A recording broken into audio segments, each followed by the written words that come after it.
Folks,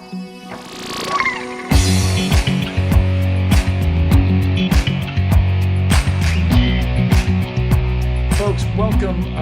This is another Sense and Respond Press webinar, this time with one of our more recent authors, or more recently published authors, Kate Leto, who wrote a terrific book about hiring product managers, and she's going to share some of that content with you today. We're going to try to keep this as interactive a webinar as possible. We are recording it, and our plan is to publish that recording on the Sense and Respond Press YouTube channel in the next week or so. It just takes us a little while to turn that around. The setup is we're going to have a short presentation from Kate initially, and then a Q&A session. And then Kate's going to give away a book and some one-on-one coaching as well. So we'd love for you to be present for that throughout the she's going to do that at the end of the presentation. So, or at the end of the webinar. So we'd love for you to be here. And of course, the more interactive, if you've got questions, please do put the questions in the Q&A box. So there's a Q&A box. If I see them in chat, I'll try to transfer them over, but try to put them in the Q&A box. That'll give me an easier way to manage that stuff, which is great. So that's what we're going to do today. Next, please. I am your host. Kate is your author. She's going to do a lot of the driving today, which is going to be terrific. And if you're not familiar with Sense and Respond Press, I believe the next slide will make you a little bit more familiar with us. Josh Seiden and I co-founded Sense and Respond Press more than 3 years ago now.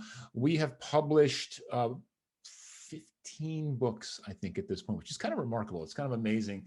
A series of short, practical books for product managers, designers, busy executives, and aspiring executives.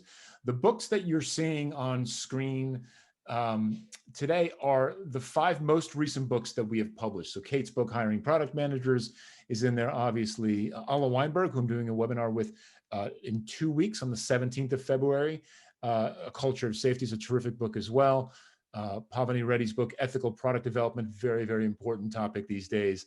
OKRs are all the rage. Natalia and Sonia's book, terrific as well. And recently published as well, Tom Bradbury's book, The Culture Project, which is a 30-day step-by-step recipe for really trying to bring technology and the business together in a powerful way. So good read there as well. So just some ideas about what we've been doing. Hopefully you get a chance to check out some of those other books as well.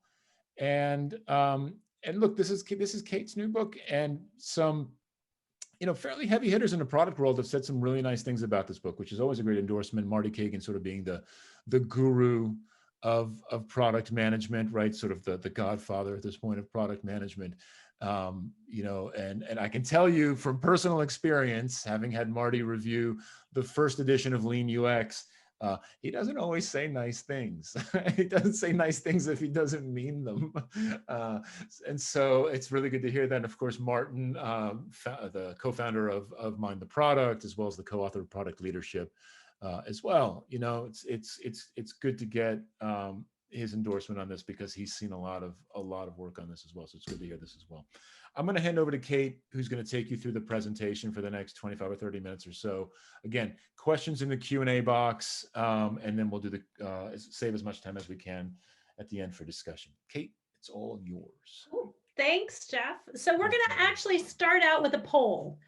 And as Jeff mentioned, we're going to do a few polls and open-ended questions kind of sprinkled throughout my talk today, just to kind of check in, hear about your experiences, make sure you're still there, no one's sleeping.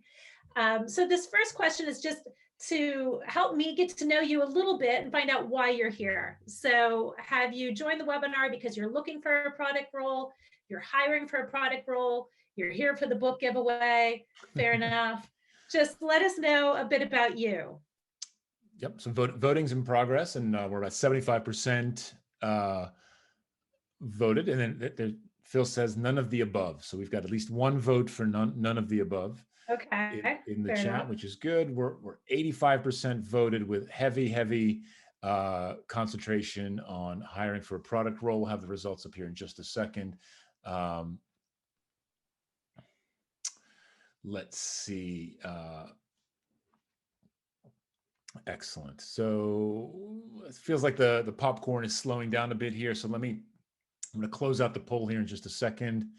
Almost 90% of folks have voted at this point. Weird. The number went down. 88% have voted. somebody removed their vote. That. Somebody's like, I'm not doing this. I've changed my mind. I know we're just getting more people joining the webinar. That's what it is. Okay, right. Sorry. All right, let's end the poll. Let's see where we netted out. So sharing the results here with everybody. So 65%, 42 people said I'm hiring for a product role. Excellent. You're in the right spot.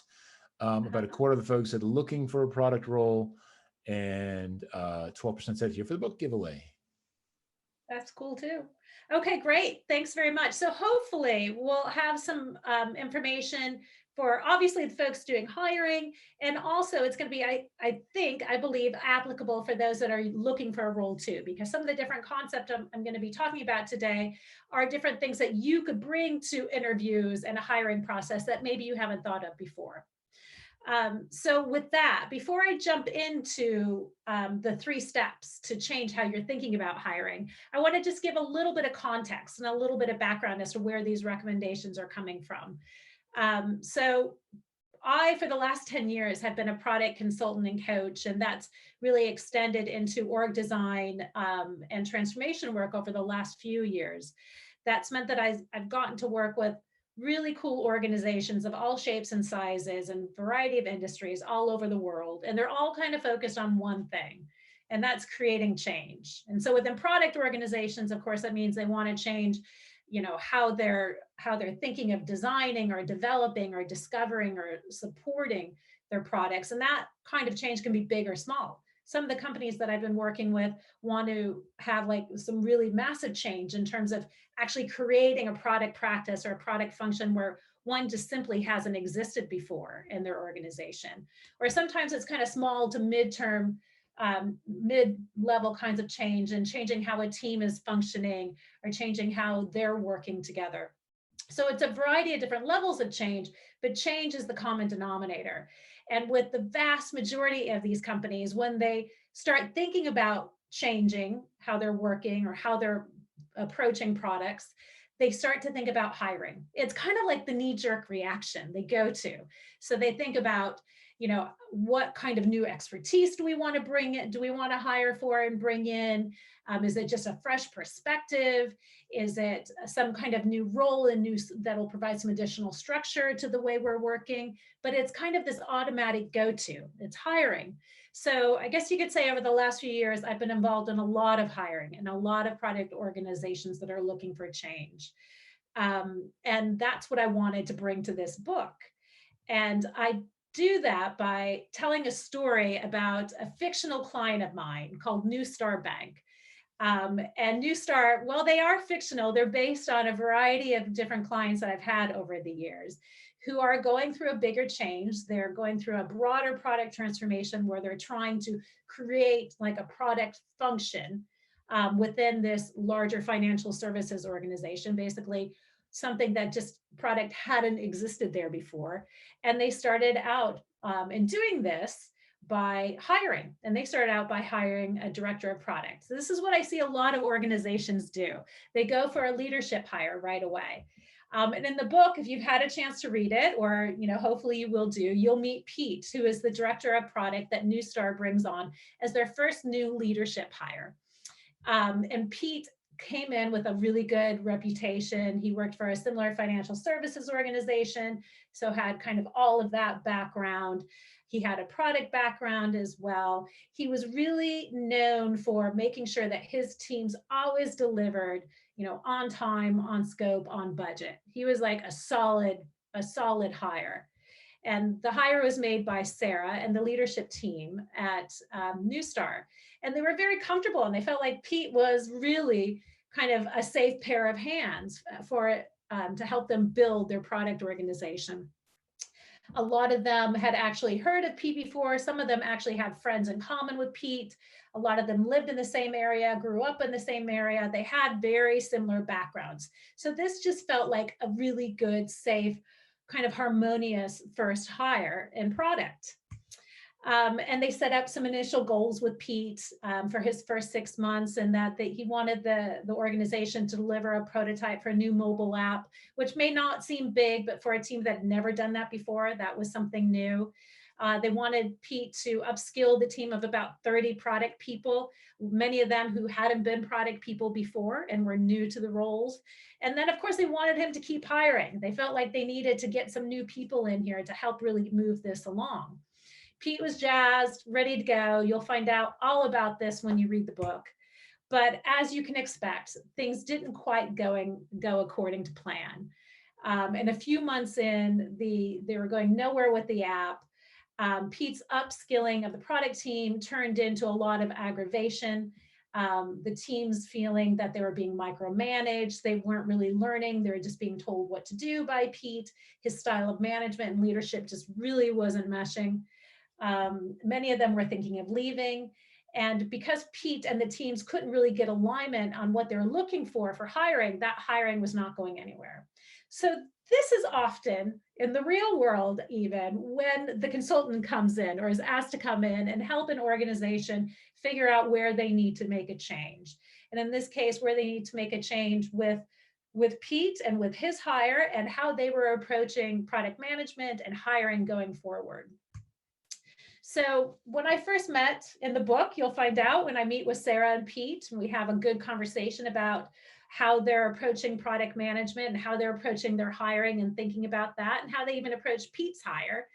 And it became really clear that they were falling into kind of a common pitfall that I see with a lot of product organizations. And that they were really focusing on technical skills, what I call technical skills. So what work is done by the product person. And that's often where we fall on the conversations and focus on like our tools and techniques, our product roadmaps and our vision statement frameworks, and our focus on really understanding how to build great OKRs and measure them and do things like design sprints and test with customers, have great MVPs and all of that. And these make up a lot of like the essential frameworks and things that product people do. This is what we do. However, they weren't focusing so much on how the work is done. And these are often what I call human skills. Things like the ability to be a leader, the ability to influence people, the ability to have a growth mindset and really be into active learning, to be resilient and adaptable. All of these things, in my experience with product, are just as essential to having what I call balanced product practice as the techniques that we do. And what Newstar, as many of the clients that I work with, are falling into is over-focusing on the technical side of things and the technical skills, hiring Pete because he was great at delivery. He made sure things were delivered on time and on budget, but Pete didn't have the human skills, the leadership skills, the influence skills that the teams really needed. So in the book, you'll find out more about how the team and I work together to change not just their perception of what product management is, but to how to really incorporate this idea of balancing human skills and technical skills in the hiring process. And that's where we really come to the 3 steps that you and your teams can adopt to really change how you think about hiring. And when I'm talking about changing how you think about hiring, it really is bringing in this focus on human skills to your approach to product management, things like resilience, things like empathy, things like leadership, and making sure that you're considering them in how you hire and who you're looking for. So the first thing that I'm going to talk about is starting at the very beginning and starting with how we actually think about a role, how we actually think about how we want to get alignment on the need that we have around hiring. And that's actually focusing on building a role that really matters. Before I jump into that, I want to make sure everybody's still there and ask you to do another poll. So Jeff, if you could launch this. That talks about and asks you, what's the first thing that you do when you start writing a job description or thinking about a job description? Okay, poll is live now. People are voting. Always good. which is good. Yeah, absolutely.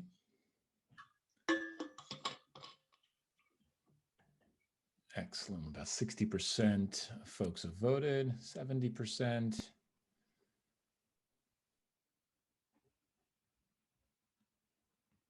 There've been so many elections lately, everyone's just used to voting. It's great. I know, it's kind of funny, isn't it? Sure, why not? Another. Regardless of what country you're in, it's just elections everywhere. 90% voted. We're almost there. Some other comments in the chat as well that maybe perhaps aren't on the poll. Let me, okay, so about, if you haven't voted, now's a good time. I'm going to close the poll in just about 5 seconds. All right.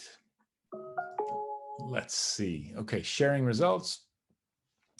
We ended up with decent, so a mix between check out other job descriptions and create a list, must-haves and nice-to-haves.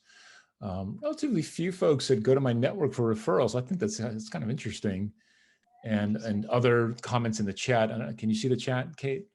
I can't, unfortunately, no. That's what I thought. I figured you might be in full screen mode. So a couple comments in the chat. Casey said, I think about what success looks like for the role and work backwards from there, skills and experience. Michael said, I define and write down what success looks like. Jonathan said, I list out the actual outcomes and required responsibilities I need. I try to mimic the real work I need to communicate to candidates, including behaviors. Derek says he looks for weaknesses in the current team. Lars says, we meet internally to define the job. What do we need to get done as an org? Based on what we derive, the skills that person would need to have. Phil says, I write 2 parts, the job spec, the technical bit, and then the person spec, more of the soft interpersonal. Elise says, look at my current team and consider what type of profile we need to complement existing skills. Beate says, define the purpose of the role. Phil again says, in particular, I think about the behaviors I want for team culture. Moshe says he uses Marty Kagan's post, which is always a good place to start. Yeah, he recently did a post on job descriptions. Yes. After he read the book. Excellent. Exactly. Now you know where he got his ideas. And Anthony says, look, for what it's worth, it feels premature to tap into the network in advance of a clear understanding for myself for who I want. So that's interesting. That's good feedback there. That's cool. Right. Excellent. Carlos just added, if the company team goals are clear, that's what I look for first. Okay. Yep. All good. Great. So it's interesting. So the first 2, I guess the 2 biggest or highest responses and cutting and pasting and making a list of must-haves and nice-to-haves, that's definitely what I used to do as well. So when I was kind of a hustling like head of product or lead product person, the first thing I would do when I would get headcount, it was kind of like Christmas came early, right? Because I could hire someone to give the stuff I don't want to do anymore. I could do new things. It was all very exciting. And I would go grab my laptop and I'd start looking at competitors and I'd look at industry leaders like Google and Amazon at their job descriptions. And I'd do a lot of cut and pasting and then kind of use that to formulate something I'd share with my team. And it's really interesting because what I used to think of this as like my approach to writing a job description. And I found this survey recently that said pretty much I'm not alone. And a lot of you folks aren't alone either, because it found that while 80% of hiring managers said that job descriptions are super important, about 50% of us cut and paste them. And what we do cut and paste often does look like this. It's, maybe a little boilerplate at the top about your company and why it's so great. And then there's must-haves and nice-to-haves.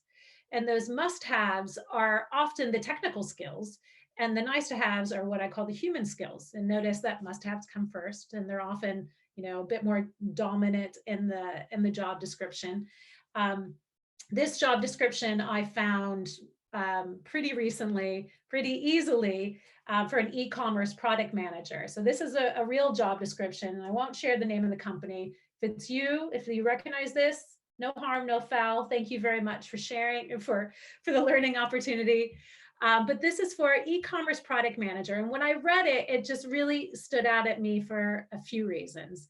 One, if you read the first few bullet points, they're looking for somebody that has proven work experience in B2C product management, proven track record of managing everything successfully through a product's entire life cycle, proven ability to develop product and marketing strategies and communicating those to executives. And it would be great at the same time if you also had a solid technology background. So when I read this, it caught my attention because some of it's the words that are used: proven, proven, proven. You know, that's a lot of things that you must be really good at and ready to go in and prove in an interview before you even get the job. So it makes me wonder, in an organization like this, if this organization is one where I'm going to have an opportunity to grow and learn, or is this something that I must be just like geared up and ready to go and show everybody that I know my stuff from the word go. And as an e-commerce product manager, someone who might be more kind of middle level within an organization and still wanting to really learn and grow, would that be the right kind of description for me? What kind of signal does that send? And then I move on to the nice to haves in this job description. And it's really interesting because I would say probably 7 out of 10 of product management job descriptions in the nice to have section, the very first bullet point is comfortable with ambiguity. You know, we want people who are unfazed when they're asked to do things they've never done before. We love that bullet point. And I know there's a lot of copying and pasting in product management job descriptions because a lot of people have that bullet. And this one goes on to say, we want you to be a natural born leader.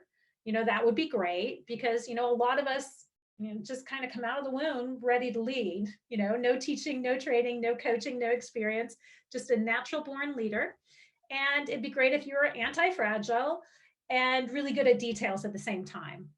So when I read job descriptions like this, and I've read a lot of job descriptions over the last few years, it makes me feel like what we're kind of building up and what we're looking for in these job descriptions doesn't really exist. There isn't a person that really at this level is going to have that kind of expertise, human skills or technical skills. Instead, we're kind of looking for a unicorn. So to make it more real, to make the role more meaningful for the organization, what I encourage is for teams to use something called the role canvas. And this is based on 4 really seemingly simple questions around the role. The first one is, what's the purpose of the role? So this goes beyond why does the role, or this goes beyond just the job title, right? It asks really, why does the role exist? What's the reason for this role's being? Then it goes on to ask about the accountabilities. What are the goals or the outcomes that the role is going to be working towards? And then it breaks down the skills needed to really achieve these accountabilities and achieve the purpose into human skills and technical skills. So not looking at must-haves and nice-to-haves, we're looking at a balanced view of human skills and technical skills. And it's really interesting when I work with clients on completing this.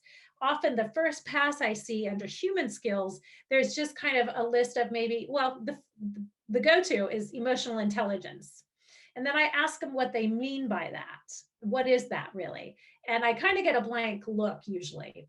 So in completing this section of the canvas, it's really an opportunity to actually start to build your own education with what are human skills. You know, what is emotional intelligence? It has a lot to do with self-awareness, self-management, emotional self-control, all of these great things. But add to that, you know, leadership. We talk a lot about leadership these days, but what are the leadership skills you really need in this role? Break that down. Conflict resolution is something also, you know, I see popping up more and more within our product world and the conversations we're having, because we realize that while there may be conflict, that's not a bad thing. And perhaps you're working within a team that actually has had a lot of conflict lately. So you'd like to have somebody on that team that really is comfortable and can help resolve that conflict in a positive way. So the role canvas itself is a great tool for a hiring manager, maybe initially to do on their own and bring to the team, or it's something that I also do with teams now in a remote workshop setup, where you can download this from my website And you can actually go in and do this as a group of, you're bringing along the designers, the developers, everybody on your cross-functional team, the hiring manager, of course, any recruiters, stakeholders that you think are really important, because through this, you can have some really good debates on what the role is and get aligned on the role before you write a job description, and definitely before you start hiring. So that first step that you can take to change how you think about hiring is moving away from kind of the knee-jerk reaction to just go build a job description, to trying a role canvas and trying to have more of an alignment session with your team on what are you really looking for, and building that in a meaningful way. The second thing that, the second step that I recommend to change how you think about hiring is preparing meaningful questions for your interviews. Before I get into this, I have kind of an open-ended question that, Jeff, I'm going to ask you to read me some of the responses as they come in. But I'm really curious, what's the worst interview question you've been asked? And you don't have to name any of the companies, anything like that. Just what's the question? Why are you here? No, I'm just kidding. Let's see. All right, I'll turn my video on. Let's see. What's your favorite color? Apparently, was a question that Alex got asked. Jonathan says he was asked, "What animal are you most like?" Makes a lot of sense. Yes. Someone asked Marjorie, "Why are you here?" I'm sorry to bring that up. Barry asks, I got asked, "Where do you see yourself in 5 years?" Andrew says he once got asked how he would move a quarter from the bottom of a stack of quarters to be on the top. Really? Mm-hmm. Okay. Let's see what else. Reza says, "What are your strengths and weaknesses?" James, "Why are you changing jobs?" In an informational interview where the job description was vague and the company anonymous, "Why do you want this job?" Adam, okay. Felipe says he got asked, "Why are manhole covers round?" Whew. Really? Yeah. I've actually heard that asked in an interview before. Yeah. Yeah. Nina says she got asked, "What is your worst quality?"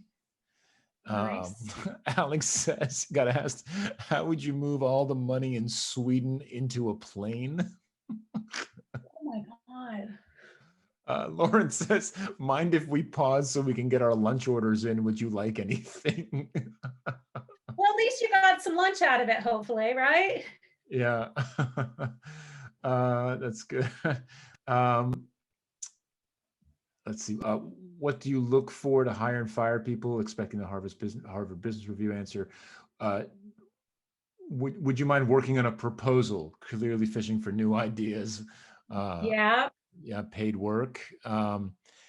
Ian says at his last interview, he was asked, "I'm going to read a few words. After each one, I'd like you to say the first thing that comes into your head."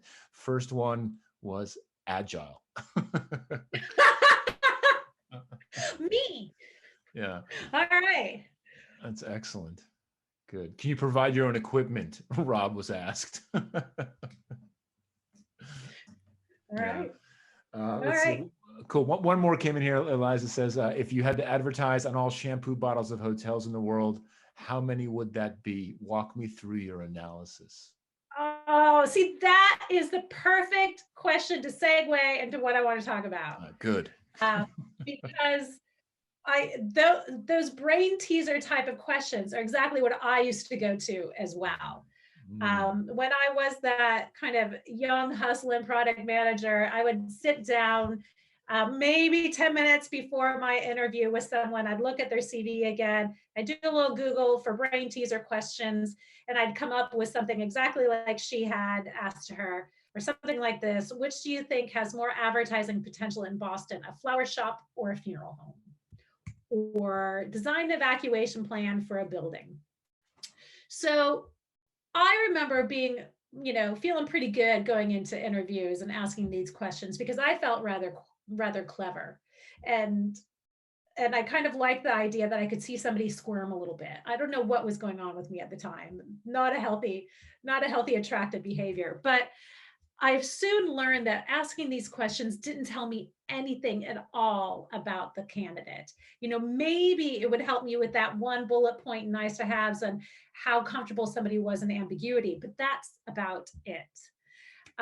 So I quickly realized that instead of asking brain teaser questions that really didn't lead us to anything helpful, to start asking something called behavior-based interview questions.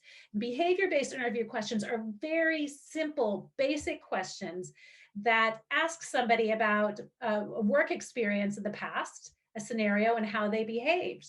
And from the response, you can find out not just how they behave, but how their behavior impacted others around them, and maybe would help you understand how they might behave in the future, or might help you understand that they want to change that behavior going forward and how they change it. So let me give you an example. So I mentioned in the role canvas that perhaps you'd want to include in a human skill, as a human skill that you're looking for a role, conflict resolution.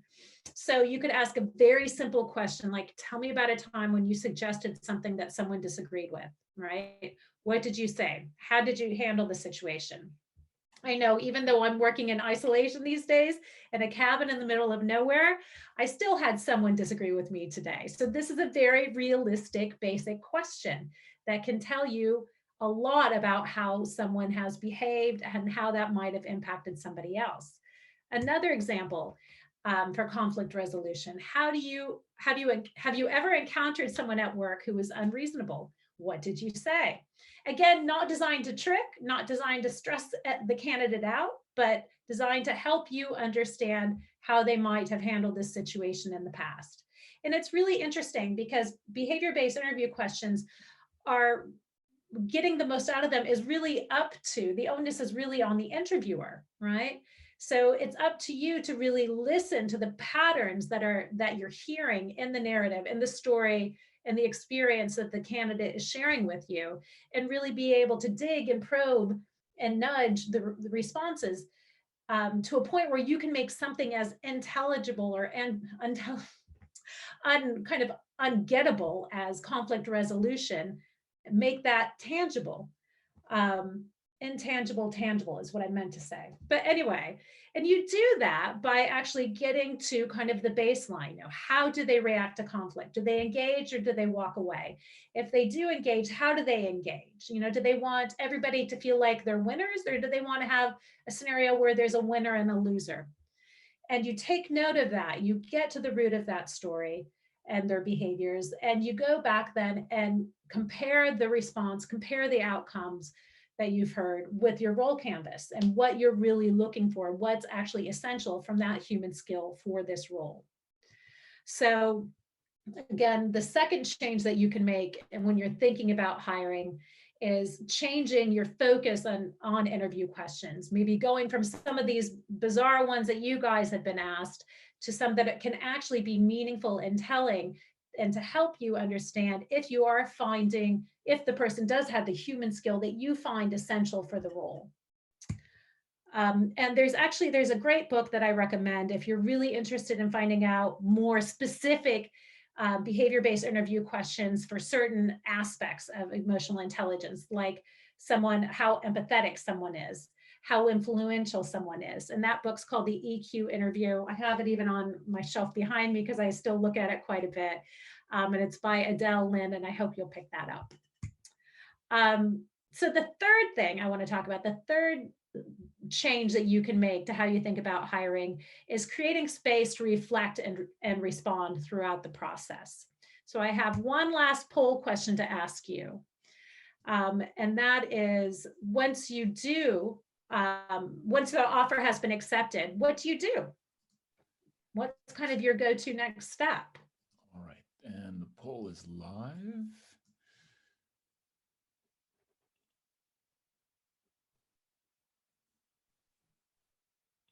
And again, we have another option here. So there might be some things coming up in a chat, but do you go ahead and start ordering their tech equipment, their laptop? Do you think about onboarding virtually? Do you have a virtual drink these days with your new colleague? What do you do? Let's see. So we're 80, almost 90%. Oh no, sorry, 70% voted. Getting there. Michelle says all of the above. So that's cool. And so does Steve. Andrew says also all of the above. And he says they communicate internally about who and why they're coming. Start preparing new teams for their leadership and involvement in active recruiting for their team as we build it out. Okay, minute in, about 80% of folks have voted in the poll. I'm going to close the poll in 3 seconds. Excellent. All right, let's see where we ended up. Here are the results. The results are overwhelmingly 71% think about how to onboard virtually. Virtual drinks, about 13%, 5% said order the tech equipment, and then 10% said other, with some comments in the chat. Cool. Yep. And just again, to kind of recap the comments in the chat, all of the above, all three, but have an onboarding plan standard ahead of time. And Andrew says all the above, communicate internally about who and why they are coming, start preparing new teams for their leadership and involvement in active recruiting for their team as we build it out. Okay, great, cool.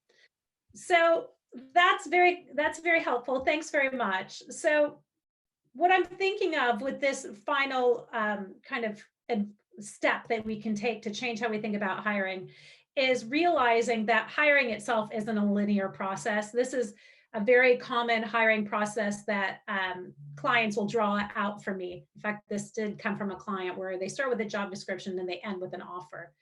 And I often respond by asking, when's the last time in product management anything you actually did was a linear process? And I kind of get a blank response to that, because actually everything that we do in product management provides us an opportunity for learning, right? It's all about building in different methods of continuous learning. And a lot of times that comes down to having retrospections and setting up specific kind of ceremonies along the way. So in the book, I talk about something called a calibration meeting that the hiring team has on a regular basis to talk about everything from the types of CVs that are coming in, to the wording in the job description, to the interview questions being asked and the responses. It goes on and on and on. But basically, it's an opportunity set aside from the very beginning to actually come together and retro and learn from what's happening and adjust accordingly. The reason I asked about what you do once the offer has been accepted, because I think what teams should be doing, in addition to all of these wonderful things you're talking about, is actually scheduling something called a role retro right away. And that could be 3 to 6 months down the line. And a role retro is actually bringing together the hiring team. It's bringing together the person who you did hire, maybe the recruiter, the folks involved, to look back at that role canvas and really have a conversation about how you did with the role. You know, were there blind spots? Did you really have a good understanding of what you were hiring for and what the purpose of the role was? And just to be clear, this isn't a performance review. That's a separate conversation, an ongoing separate conversation.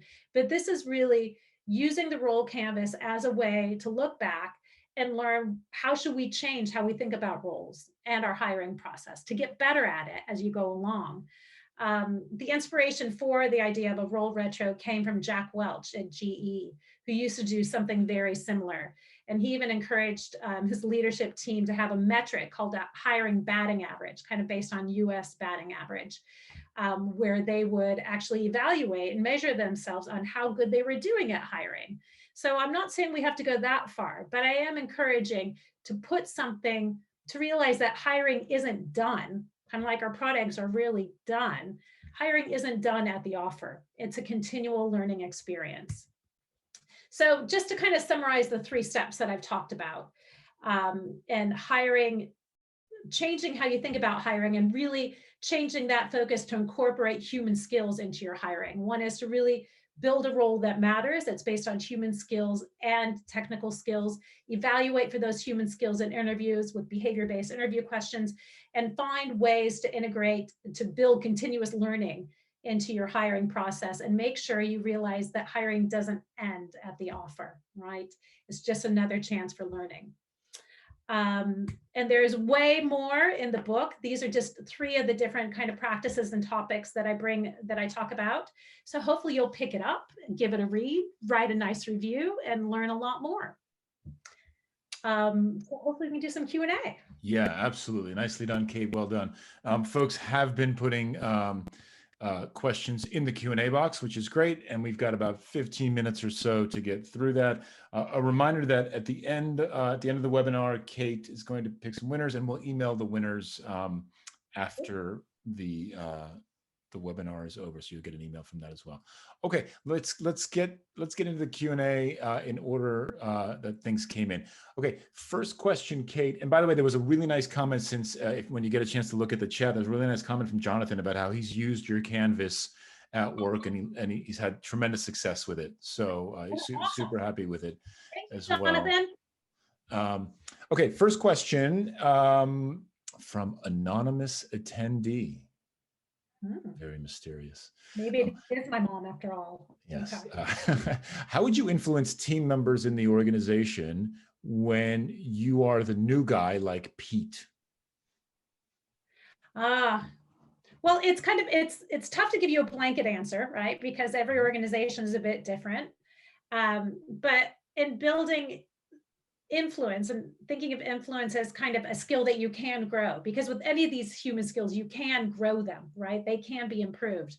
I think it's a lot of learning and getting to know people and getting to know the culture, and understanding what people's needs are and wants are, including members of your team, maybe some of the areas that they have concerns about, and helping to kind of build a relationship around those where they understand that you get where they're coming from, and that you can possibly even help them improve in their own way, right? So it's kind of, it's building relationships. So being the new guy, I would get to know people. I'd go out and take them for a coffee, right? And learn more about where they're coming from and what their work experience has been like, and what their experience with the company has been like, and where they get frustrated and where they think it works really well.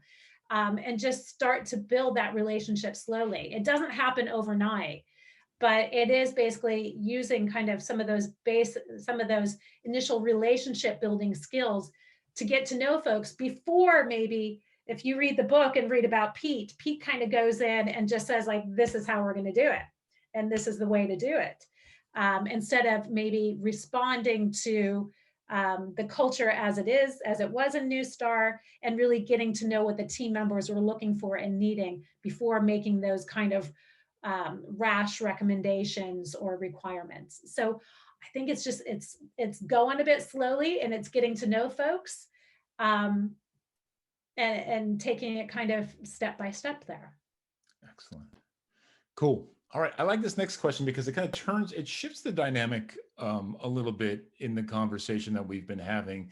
Dale asks, he says, I'm interviewing for senior and head of product roles, some legacy companies introducing product like New Star, example, or startups, scale-ups, professionalizing product from the CEO or the CTO. So actually formalizing the product practice as an official activity, which is nice. That's good.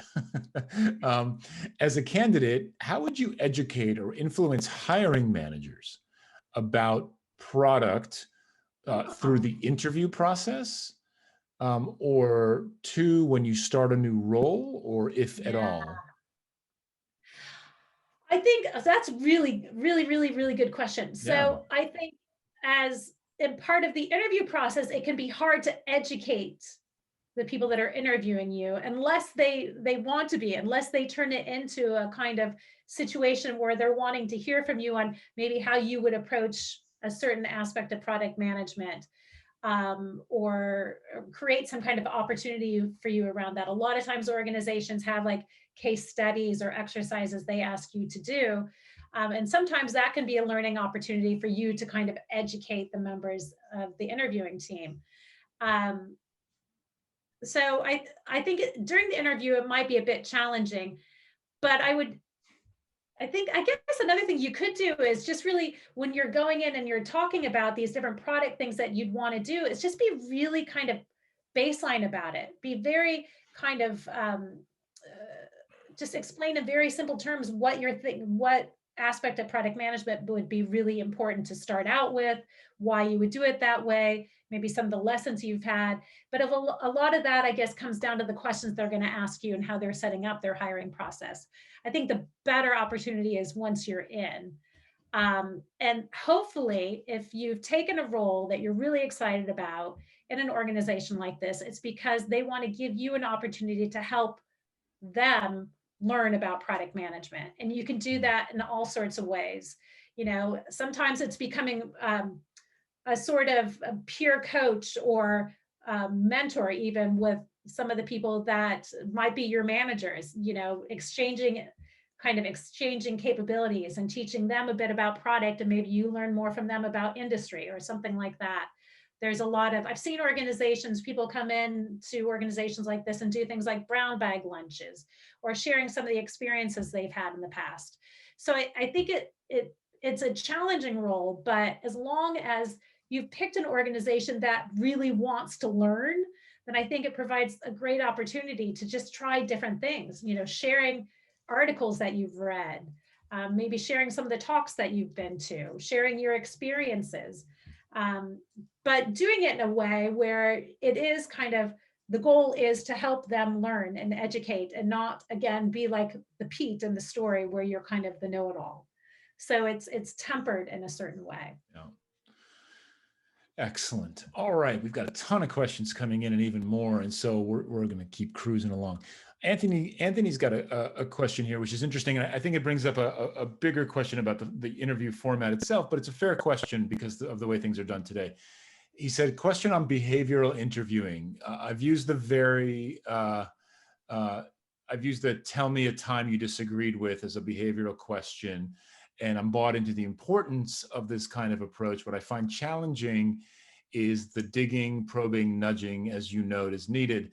This can take anywhere from 10 to 15 minutes to really understand the situation and approach. In a 30-minute interview, and even up to an hour interview, one is only able to cover a few areas. How do we dig deep while also getting insights across all the broad areas of traits and skills we need? Wow. Well, I guess it might be interesting if you have like a whole plethora of skills that you're looking for. An approach might be that if you have a team of people doing interviewing or a few people doing interviewing, is kind of is splitting up the areas that you're focused on. So maybe a few people would focus on a certain type of behavioral interview question, and it would be different for the other members of the group, because I know it does take longer. I get that. But I don't know if there's a way to shorten that kind of experience, because the proof is what you're looking for is actually from the narrative you're getting told, right? It's kind of like doing a customer interview. It's very much like doing a customer interview, and the skills we use there. It's a lot of probing questions. It's a lot of following up with whys and laddering and all of that. And it doesn't happen quickly, but the insights you get out of it are really important. So I guess instead of trying to really find a way to shortcut the question, I would think maybe prioritize the skills that you're looking for, and maybe not ask about all of them, but also maybe try to divide and conquer with different members of your team. If you have a few people doing interviewing, where some people will maybe ask about leadership, others will ask about conflict resolution, others will ask about empathy, and try that approach. Cool. Excellent. All right, let's see how many more we can get to before the top of the hour. Jan asks, in your opinion, is there an overall right stage to let the team meet new candidates? Well, I know this often depends on how big the team is, right? Because we don't want to have a candidate go through, a 10 interview hiring process just to meet everyone with the team. But I think it's really important that the team members, as much as possible, are involved in hiring. and do meet that person and can ask questions and can hear the responses. So I would say as early as possible. Um, I think it's essential for the candidate to meet the team and the team to meet the candidate. So I'd say the earlier the better. Okay. Cool. Felipe, this is an interesting question. Felipe asks, would you consider user research a human skill or a technical skill? Or should it be broken down to more specific skills that may lean differently? For example, the methods are technical, but human skills are essential for qualitative methods. I think I think you kind of hit it right there. I think the techniques or the methods that we use, the frameworks that we use in user research can be considered technical. However, things like empathy, that's really important in user research, is more of a human skill. I just lost my train of thought. Self-awareness, I think, is a really important human skill as well with user research, because it helps you understand kind of what you're pushing for, perhaps, in asking questions in the research that you're looking for, and helps you kind of create a barrier of like, this is what I want versus this is what the customer is telling me they need. I can put my needs aside and focus on the customer. So self-awareness is a great essential tool for that.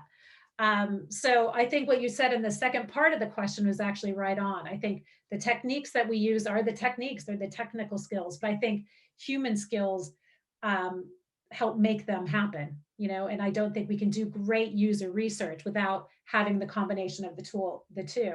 So just about everything I've talked about today and in the book, it's not just about all of it. Well, I focused on product, the same thinking and philosophy can be applied to engineering, it could be applied to design, it could be applied to user research. So I think that balance is crucial. Great. Let's try to get one more. A note for folks: if we've captured your question in the Q&A box, we'll get that in the report from the Zoom webinar, and I'll share that with Kate, and then she'll be able to answer that either on Twitter or blog posts or maybe some other way. If you're typing your question in the chat and you want to make sure that at least Kate sees your question, copy it over into the Q&A box. That way we have all the questions in the same place and we don't lose them because there's a lot of noise in the chat as well. Okay, anonymous attendee again wants to know your thoughts on how to evaluate stakeholder management in an interview. How to evaluate stakeholders. So I would actually ask, tell me about a time where things didn't go so well with a stakeholder. I'd love to hear that story, because that will give you an inkling as to, not just kind of a challenging situation, but why it was challenged, what went wrong, and how they can learn from that. All right. So in some cases, it's like, what's the worst stakeholder experience you've had? Right. Cool. I think we can squeeze in one more. And again, don't forget that we'll be emailing all the winners about the book giveaway and the one-on-ones later this week. So before the end of the week, you'll get an email because we have your registration. So thank you for that. And one more question from Reza here. Do you have any thoughts on doing a case study for PMs as a way to evaluate their skills? A case study for PMs on how to evaluate their skills. Well, I think the book, and to some extent, is a lot of that. It's a case study on how to incorporate human skills in the work we do. And I do a lot of blogging, actually. If you go to my website, you'll find a lot of articles about how to really kind of get in touch with or understand human skills and how to evaluate them yourselves or on your own. So there's been some information there. But it would be interesting to take kind of more of an academic approach and write a case study around what are really the essential human skills in product management, not just my opinion, but on a more kind of academic approach. So who knows? Watch this space. Yeah, and I think Reza was also clarifying a little bit in the chat. He said, would you make them do a case study as part of the interview process? Oh. So that goes back to kind of the presentation. A lot of, in hiring process, a lot of folks ask for a presentation or a case study or something like that. You can do, I guess the challenge that you have there is it needs to be balanced, because sometimes these case studies are basically asking the candidate to like do a lot of work, right? And that can take up a lot of their time, a lot of their energy. It might demotivate them. It can be taking advantage of them to a certain extent. So you can do a case study. It's an option, but I would just be very measured and concise about what you're looking for and the kind of response you're looking for. I'm going to be optimistic and try to squeeze in one more here, Kate, in the 3 minutes we have left, because there's still a ton of questions to go. Michael asks, or Michelle asks, I don't know which one it is. What are the most significant differences between hiring a first product role versus scaling up?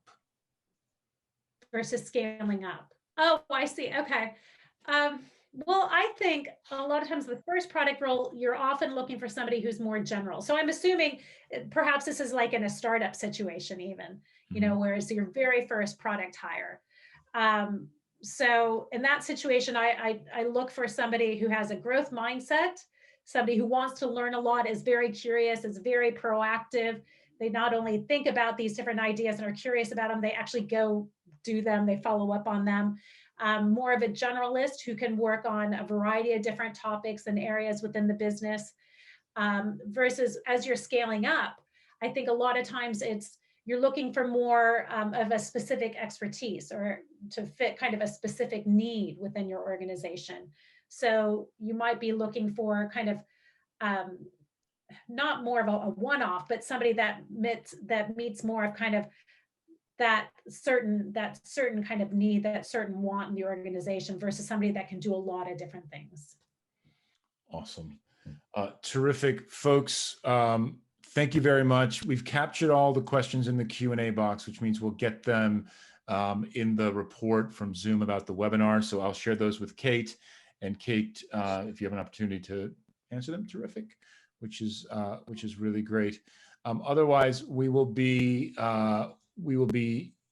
sharing, emailing folks who won the book giveaway and the coaching or the one-on-one session giveaway as well later this week. So thank you so much.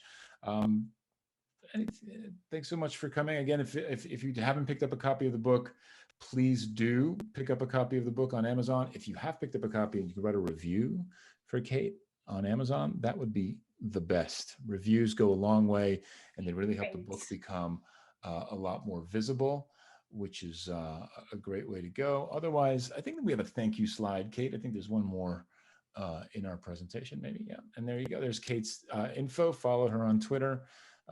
Thanks so much for coming today, folks. Thank you, Kate. Nicely done. Thank you, guys. Thanks very much for coming. Thanks for all the great questions. Thank you, Jeff. Yeah, absolutely. And we'll see you all on the 17th with Alla Weinberg and Building a Culture of Safety. That's our next webinar. You can find a link to that on my website as well. And we'll be sharing that publicly on Sense and Respond accounts as well. Folks, thanks so much. Have a great rest of your day. And we'll see you all next time. Thanks. Bye-bye. Bye.